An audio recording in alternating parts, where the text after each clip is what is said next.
여러분 반갑습니다. I'm Kwon So-hwa and this is K-Culture Dive. Join us in taking a deep dive into the heart of Korean culture, from K-entertainment to AI news. And in our K-Trend Dive segment, we delve into K-pop idol makeovers. So without further ado, let's dive in. And joining me on today's show is my co-host Bella Kim. Hello, Bella. Hi, Soa, and hello to everyone joining us today on K-Culture Dive. I'm Bella Kim, back again to co-host and fill you all in with some exciting K-entertainment news, especially focused on K-pop boy groups today. All right, so Bella, last week you reported on BIGBANG at Coachella, Right. But they said that this is just the beginning. So you've got some updates on their future activities. For sure, Soa. BIGBANG are back. The group announced a brand new album during its second performance at the Coachella Valley Music and Arts Festival in California last Sunday. G-Dragon revealed that they have completed all preparations for their new album and that they will begin a world tour starting this August. This is BIGBANG's first full group release in about 4 years since Still Life in 2022 and their first concert tour in 9 years. G-Dragon described this new chapter as a restart, emphasizing that the group will continue, while Taeyang expressed heartfelt gratitude to their fans for their long-standing support. BIGBANG are celebrating their 20th anniversary this year as well, so it's an extra meaningful year for the group and also the fans. It sure is. And our next story is on a relatively rookie group compared to BIGBANG. I would actually say they are babies compared to BIGBANG. So who are we talking about? We're talking about Cortis. The group kicked off their comeback with a pre-release track, Red Red, released yesterday, Monday, across major music platforms. The track serves as a preview for their second mini album, Green Green, scheduled to be released on May 4th. Red Red is a song that reflects the group's philosophy, green symbolizing contrasting values and red as elements they caution against. The song features experimental sounds built on raw electronic elements and repetitive beats. And Bella, I heard what's notable is that all members were involved in making this album. Right, so all members have not only participated in writing and composing this song, but also helped with the choreography and visual concepts as well, highlighting their growing creative involvement. And the pre-orders of Green Green have already surpassed 2.02 million copies, raising expectations for the group to become a double million seller for the second consecutive time following their debut album, Color Outside the Lines. I think this title really says it all. I know. Cortis is a group that really doesn't want to fit into one K-pop mold, and that is their strength. Yes. But Bella, we're gonna wrap up with another boy group, and they again have a very different color, right? Yes, definitely.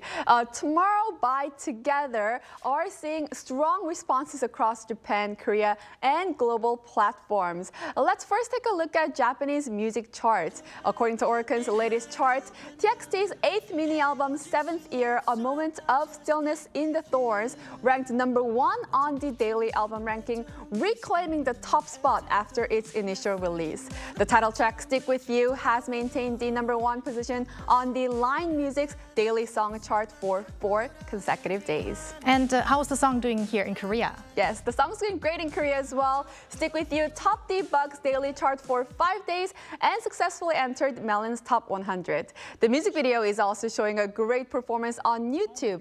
It surpassed 10 million views within 2 days of its release, reached 20 million views in just 4 days, and now at 26 million mark, demonstrating the group's strong global reach. It's great to see them doing so good domestically as well as abroad. Thank you very much, Bella, for those updates. Yes, I'll stick around. And now it's time to go over to our AI anchor Arirang for more on the culture front. Arirang. Thanks, Swa. Here's your AI guide to the latest cultural headlines from Korea. Let's begin with our top story. South Korea and India are moving to deepen cooperation in the film industry. Culture Minister Cho Hyung, accompanying President Lee Jae-myung on a state visit to India, is set to meet leading figures from India's film sector in New Delhi on Tuesday to discuss ways to expand bilateral exchange. The meeting will be attended by Korea Film Council Vice Chairman Yang Yun-ho, Flix Oven CEO Lee Ho-jin, and others. who will explore practical avenues for collaboration with their Indian counterparts. A signing ceremony will also be held for a Korea-India co-production tentatively titled Amor. The film will be jointly produced by Korea's Flix Oven and India's Studio Shakti, with filming scheduled to begin in September.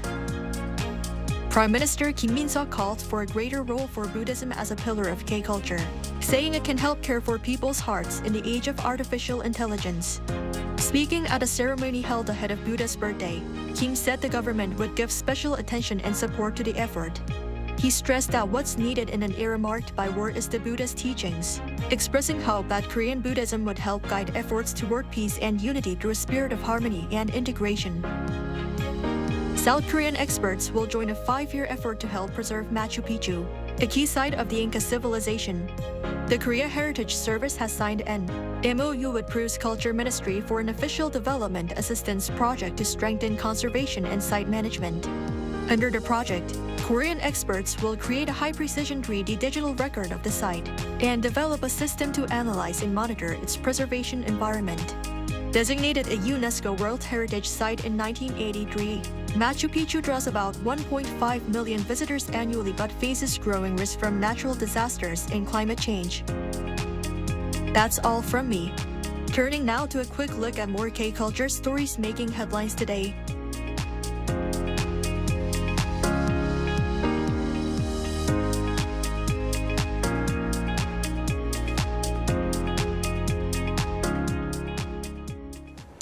A special exhibition showcasing the past century of Korean painting is currently on view at the Daegu Art Museum. Bringing together works by 83 artists, it presents a sweeping overview of how Korean art has evolved over time. Cha Yun-kyung has more. While the brushwork follows traditional landscape techniques, the vibrant colors and crooked buildings evoke the charm of Joseon Dynasty folk paintings. Despite the exaggerated and distorted forms, the scenery remains natural, exuding a sense of wit and humor. This monumental landscape is composed of hundreds of individual ink wash paintings, each capturing the subtle nuances of different seasons, times, and weather. These works are part of a special exhibition at the Daegu Art Museum, celebrating its 15th anniversary.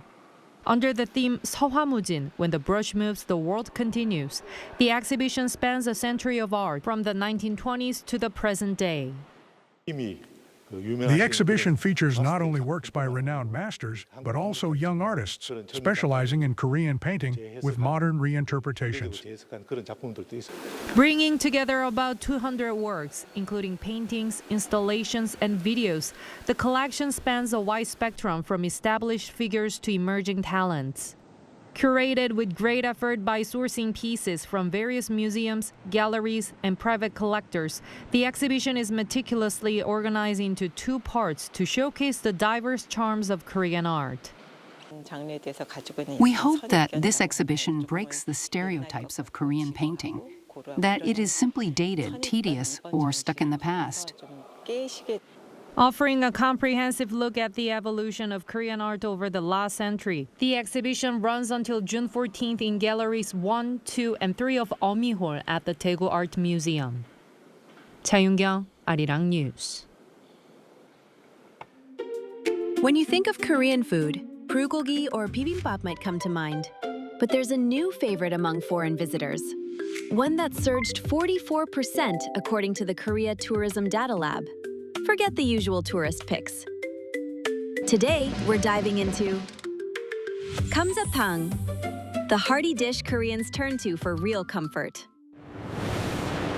The roots of this dish trace back to Incheon in the late 1890s. It started as a hearty energy booster for railway laborers. But wait, if pork backbone is the star ingredient, why is it called Gamjatang, which means potato stew? There are 2 popular theories. One is that a part of the bone was once nicknamed gamja. The other is that hearty chunks of potatoes were added to stretch the dish when meat was scarce. Either way, it's a flavorful bit of history behind every bowl. The magic of Gamjatang is all about balance.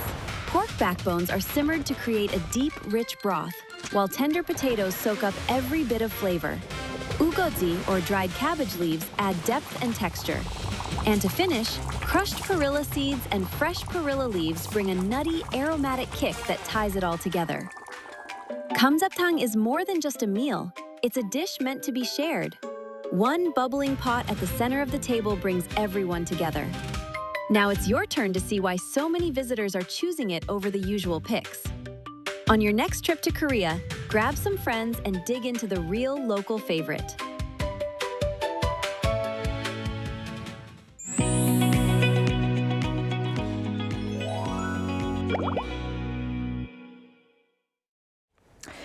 The number of foreign tourists to Korea in the first quarter of the year reached an all-time high of 4.76 million, up 23% from the same period last year. Now, Bella, have you noticed more foreign travelers around you these days? Oh, yes. And I feel like BTS's comeback may have contributed to the increase as well. Could be, especially in the last month or so. Right. But really, I do feel that K-pop is actually reshaping the whole tourism industry in Korea. And there's even a Korean term that's called K-pop tourism, or actually English term, K-pop tourism. But that means that fans try to create their own K-pop experience while they're here. I heard about that as well. So basically, tourists come here and get their own K-pop idol makeup and also take profile pictures as well. Right. So why don't we experience the K-pop tourism trend with our trend diver Konu, who is back in the studio today. Hello, Konu. Welcome back. 안녕, divers. It's your favorite trend diver, Kon. Ooh, on duty. Okay, Konu. Wow, you're looking fabulous today. Wow, Do can I? we actually start with a little introduction of what you're wearing today? Well, I'm rocking a very stylish K-pop idol-looking design clothes right here, and this is one and only clothes there is in the world. Wow. So it's such a great honor to rock this outfit with me. And how do I look, guys? Divers, tell me how I look. You look fantastic. That's what I was. All right, way to And go. I also love your necklace, I have to say. It Oh, has do a ya? smiley, if I'm seeing correct. That is right. That is my favorite character right there. You know, Oh, smile I see. face. So I try to smile. So I sometimes wear this. And today I wanted to little represent a K-pop idol style. So I'm dressed up like this. I don't really dress up like this often, but how do I look? You should. look You great. should dress like this on a daily basis, Konu. Daily basis. Yeah. All right. Way to go. I can give it a try.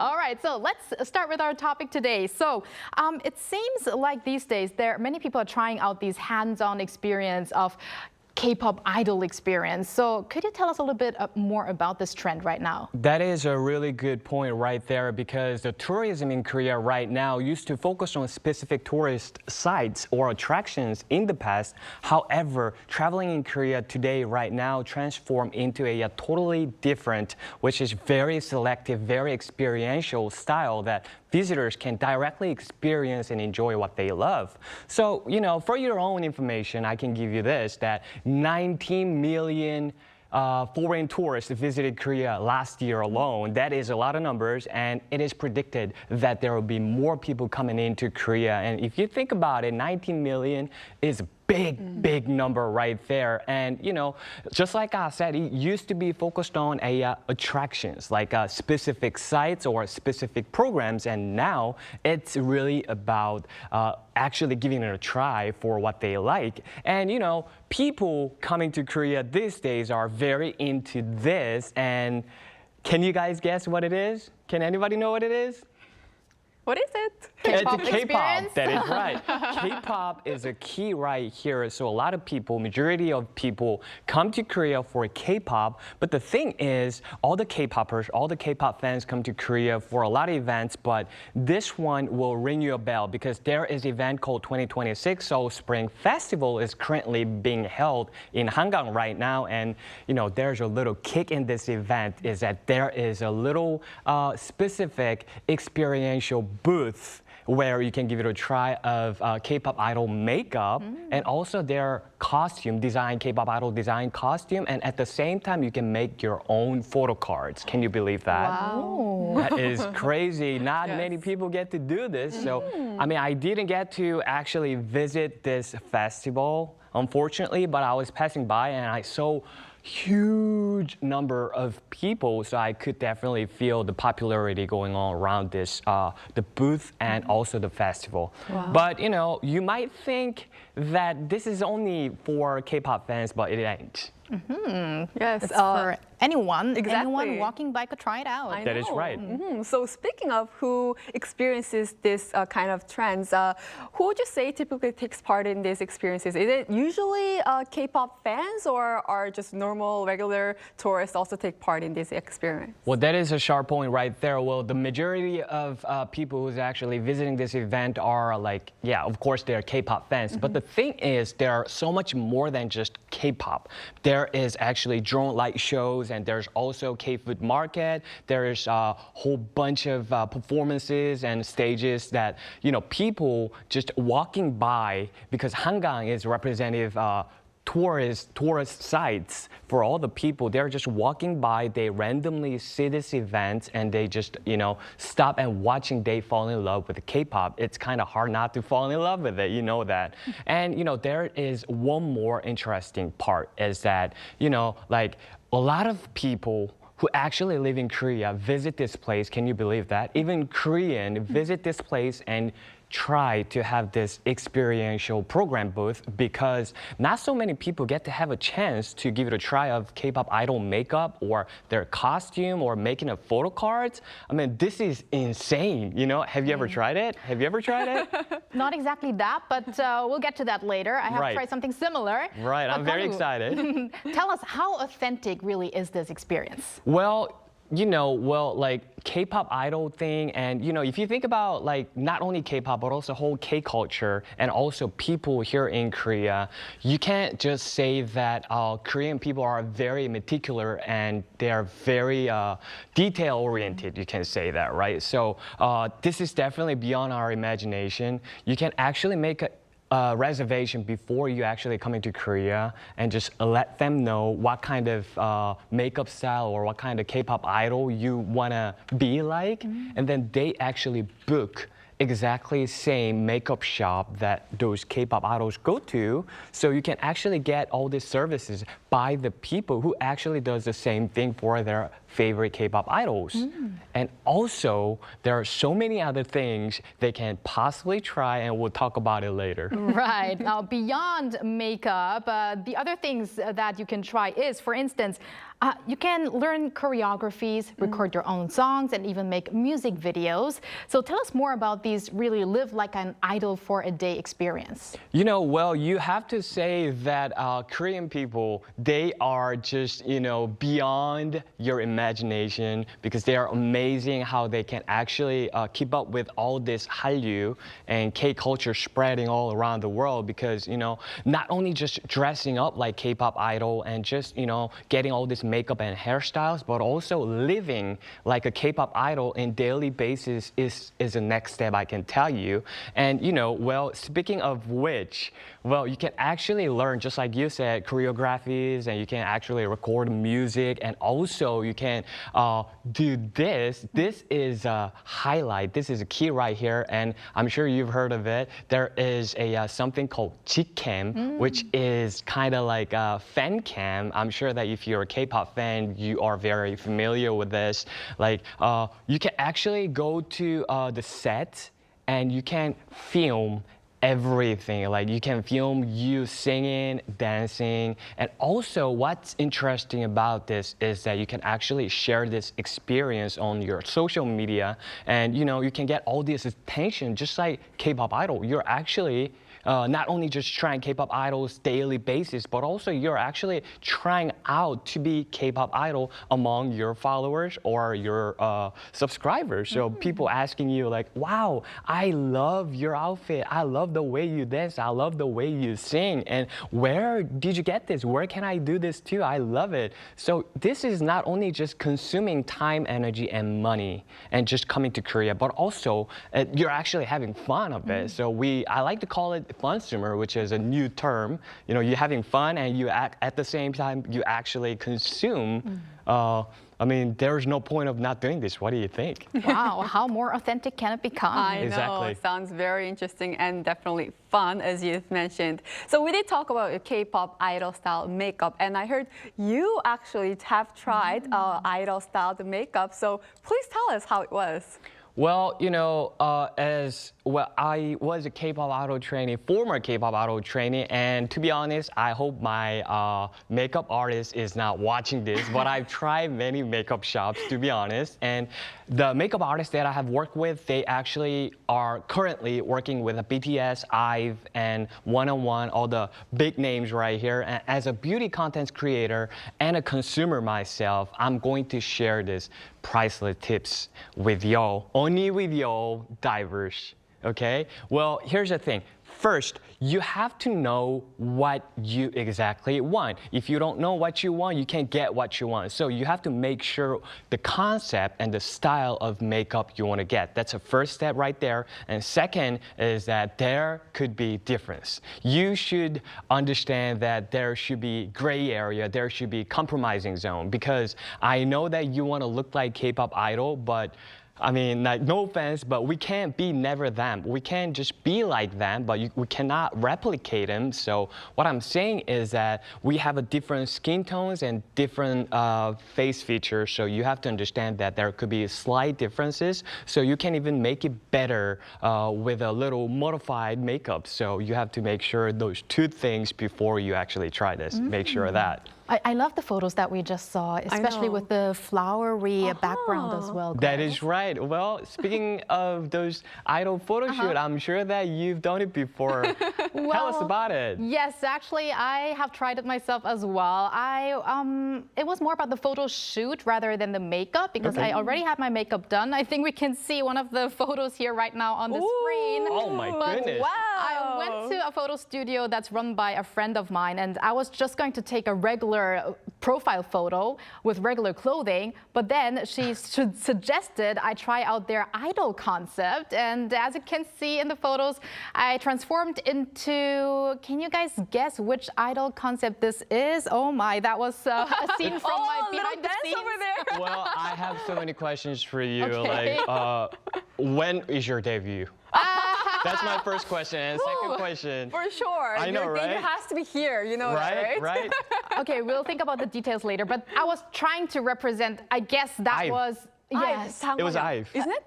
And which Was it- member? 장원영. Yeah. Of course, 장원영. 장원영 is like icon, right? Good job, guys. Okay, but let's continue. Oh, I think I'm getting red right now. She's turning red.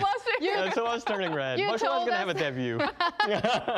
So, Gonu, you were a former idol trainee. Okay, let's move on here. What defines the K-idol style? And also, compared to the past, do you think there's been some evolution regarding idol style? Evolution. That's a smart way to choose a term right there. You know, when it comes to K-pop, K-pop is now leading the golden age of popular culture around the world, right? Everybody agrees? So I believe that glamorous and trendy K-pop idol style represents the era that we live in. So it's got to be glamorous, trendy, flashy sometimes. So the thing is, check this out. So, well, there's a little key, something you gotta pay attention to, that there is a advancement of technology, because we're living in 2026, and when it comes to K-pop, it's inevitable to talk about K-beauty too, because makeup, style, hairstyle, costume, everything, it starts from makeup. So K-beauty becomes world-class with its quality, technology, and potential, and I think that when certain industry constantly grow, diversity eventually emerge at the same time. So I believe that not only K-pop idol style, but also diverse style of makeup also emerge. So, and what's funny is that I can see that certain makeup was only the mainstream in the past, but now, like, all this various makeup style is being respected. Either idol style, either, any other style is being respected, and it's just gets me goosebumps to see how this diversity emerge. Okay, Konu, we have time for one more question. What would you say would be the key signature touch to idol makeup? Well, that's a good question right there. Well, as you see my face, if you can take a look very close at my face, you can see a cute little blush on my cheek. That's a little point right there. And like I said, K-pop idol makeup, K-pop idol style, everything, it's all about trendy, it's all about glamorous, it's all about flashy. So you have to exaggerate it a little bit, and so you got to make sure to have highlighted around your eyes, and you can possibly add pearls or a bead sometimes, and also make sure to do very strong shading on your jaw to make sure to have defined facial contour, and also very red and freshy and refreshing color of lip balm. That way you can look very fresh and very K-pop idol-like. Okay, well, okay, just this is a good example, everyone. That's right. Thank you very much, Konu, for all of those tips and the trends we're looking forward to next time. Thank you. Thank you, Thank you. And thank you, Bella, as always. We're going to see you back later this week. Yes, I'll see you back very soon. Thanks for watching and your interest in everything K-culture. Please tune in again tomorrow, 2 p.m. Korea time. Keep diving.